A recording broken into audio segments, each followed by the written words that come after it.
Alright, so last time we defined the repeated self-composition of a function, and that means if I have a function that takes inputs from some set and gives outputs in that same set, I can define repeatedly applying f to some given input like so. First, we're going to define f applied sigma n times to the input as being f applied to the result of applying f n times. So this is a recursive definition. If you know how to apply f n times,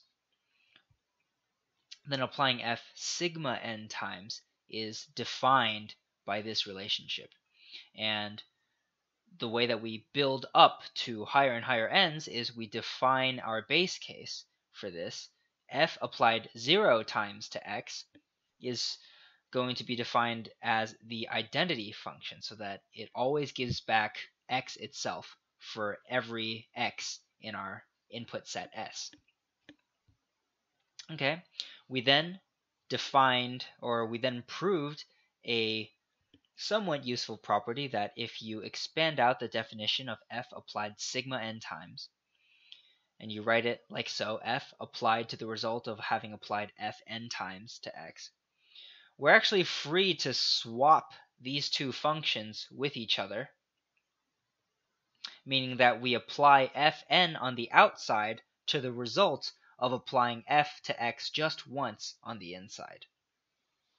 Today we're going to continue with that, and we're going to prove that this will hold in general for all numbers that you could raise either of these functions to. And to just put that more explicitly in terms of some symbols, we have that we want to prove that for all a and b in the naturals, given some function f which goes from a set to itself, we would like to prove that f applied a times to the result of applying f b times to x is the same as if I had swapped it, instead applying f b times the result of having applied f a times to x. And this of course holds true for all x in our input set. Once again, we're going to proceed by induction, and we're going to do induction on b. Induce on b. So, as always, we start with our base case. B is equal to 0, in which case the law we hope to prove is that f applied a times to the result of having applied f 0 times to x is equal to applying f 0 times to the result of having applied f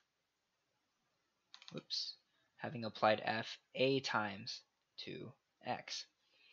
And to show that these expressions are equal, we're going to reduce them both into a common form. So taking a look at just the expression bracketed in red, we have f of a applied to the result of having applied f 0 times, but by our definition up here, that just gives us x, and so this reduces to f applied a times to x. Now, let's take a look at the term on the other side, bracketed in blue. This is going to be equal to f applied 0 times, and I'm really just rewriting it here as opposed to doing an actual step.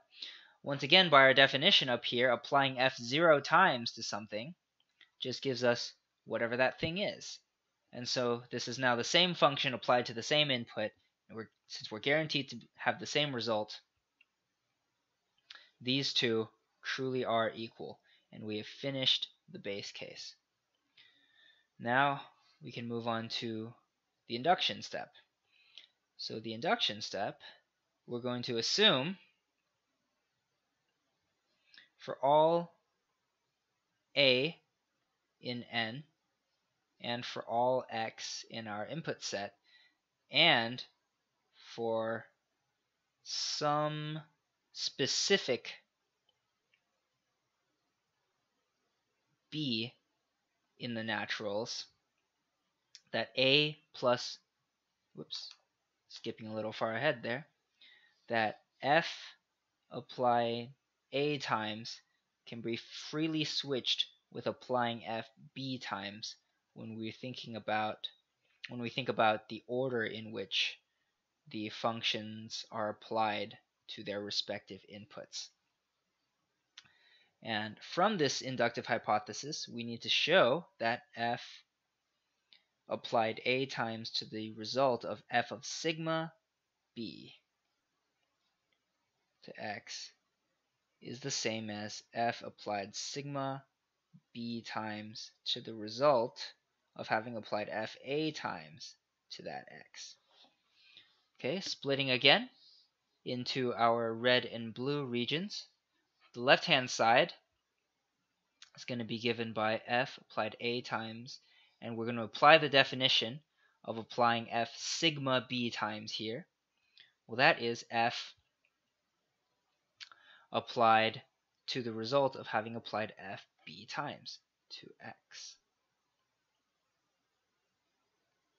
All right, well, we proved over here, or last time rather, that these two can be freely switched, and we're going to take advantage of that on our red side to swap the f applied a times rather, with applying f once. That lets us move this singular f all the way to the outside. We have an f a and an f b on the inside.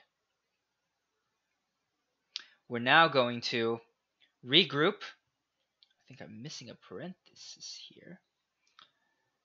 We're now going to regroup, since by the inductive hypothesis we can swap these two. Remember that this is because this works for this specific instance of b.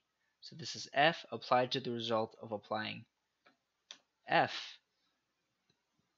b times to the result of applying f a times to x. 1, 2, and 3. All right, looking at the other side, we'll see that this is equal to, once again expanding the definition of applying f sigma some number times. And we see that we already have f on the outside, and the inside becomes an f applied b times to the result of f applied a times to x. And in just a single step, we've demonstrated that the blue side is in fact the same as the red side, and this completes the proof. And then these may seem kind of like low-hanging fruit or easy proofs, at least in terms of what exactly these are going to be used for, but to peek a little bit ahead, till next time we're actually going to define addition in terms of our repeated self-composition. Can you guess which function we're going to compose with itself in order to do that? And then we're actually going to use this property that we can switch the order of repeated self-composition of a function with itself. And we're going to use that to prove some useful properties of addition.